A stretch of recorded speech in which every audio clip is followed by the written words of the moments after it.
ময়না পালতো, ময়না তোতা পাখি যেটা কথা বলে পালতো। তো একদিন সকালে বাহির হইতেছে, ময়না বড় দামি হয়, অনেক দামি পাখি। তো বাহির হইতেছে, তো ময়না জিজ্ঞাসা করতেছে মালিক কোথায় যাবে? শিকার খেলতে যাব, শিকার জঙ্গলে। আমার ভাইদের সাথে দেখা হলে আমার একটা সালাম দিও।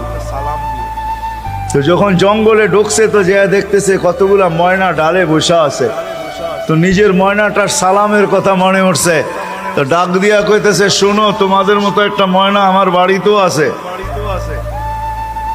সে তোমাদেরকে সালাম দিছে। এই কথা বলতে দেরি এই ময়নাগুলা ডালের থেকে পড়া মরতে দেরি হয় না। তার মন খারাপ হয়ে গেছে যে ওর সালামে এমন কি বিষ মিশানো ছিল যে এত দামি দামি 12-13টা ময়না মরে গেল। তো শিকার না খেলেই বাড়িতে চলে আসছে। তো ময়না জিজ্ঞাসা করছে মালিক এত তাড়াতাড়ি ফিরলে, হাতে তো কোনো শিকার দেখি না। তুই কথাই বলিস না। বলে কেন? তোর সালামে এমন কি বিষ ছিল যে তোর সাথীদেরকে সালাম দিতে দেরি, একটু মরতে দেরি হয় নাই। এই কথা বলতে দেরি, নিজেরটাও মরতে দেরি হয় না, ওইটার সাথে সাথে মরে গেছে। তো খাঁচার দরজা খুইলা সামনে নিয়ে বৈশা অনেকক্ষণ কাঁদছে, না লড়েও না চড়েও না, চক্ষুও খোলে না। আর কতক্ষণ কানবে? বাস ওইখানে তো ওইখানে লাইখা যেই উঠা দাঁড়াইছে ময়না, বাস উড়া যে চালে বসা গেছে। তো বলছে এটা কি করলি?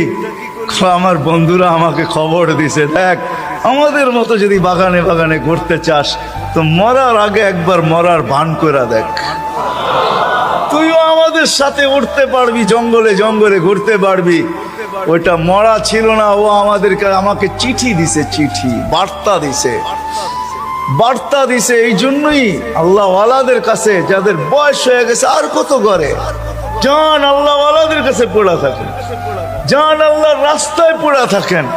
মা বোনদেরকে বলবো জান মুসল্লায় পড়া থাকেন।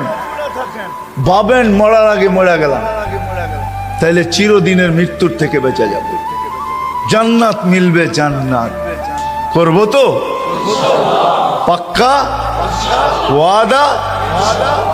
আল্লাহ আমাদেরকে আমল করার তৌফিক দান করেন। ওয়া মা আলাইনা ইল্লাল বালাগ।